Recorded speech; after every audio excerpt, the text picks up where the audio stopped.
plastic is not something that's biodegradable. It's photodegrades. It breaks down and never leaves the system. All that temporary fashion becomes trash. The research now is showing that synthetic fibers from polyester, from rayon, nylon, little fibers are showing up.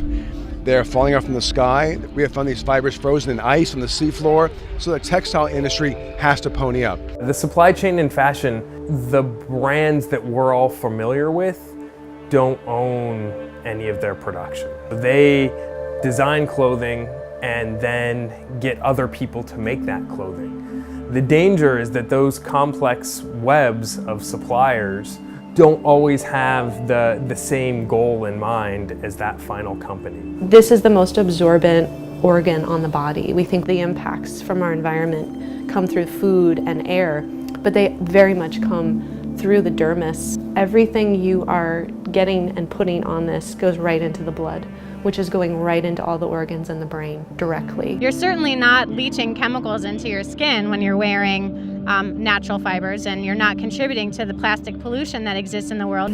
Everything that we do, what we wear, what we eat, the more natural that it is, the more healing it is for the planet entirely. If we're using synthetic fabrics or fabrics, even natural fabrics, which have been treated chemically, washed in purely synthetic stuff, the body is going to be responding to the energy, to the strangeness of the non-natural thing touching the body. The first thing you can do to help change the apparel supply chain is to start asking questions about what dyes, what fibers, what chemicals and other materials go into apparel. There's a way to live on this planet without harming it, and that's what Siren is doing. It's showing people, mostly in the clothing manufacturing world, that there is a way to do things with integrity and transparency where you still get an end product that's beautiful and wonderful that people are interested in. If we shift our dollars towards these innovators and build relationships in this way,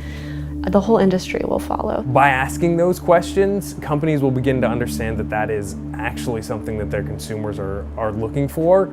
So it's incredibly powerful to do that on the individual level. You have a really, really critical role to play, and the gravitas of that is, I know can feel big, but at the same time, there's so many of us. We only need to do a small bit to shift the whole thing.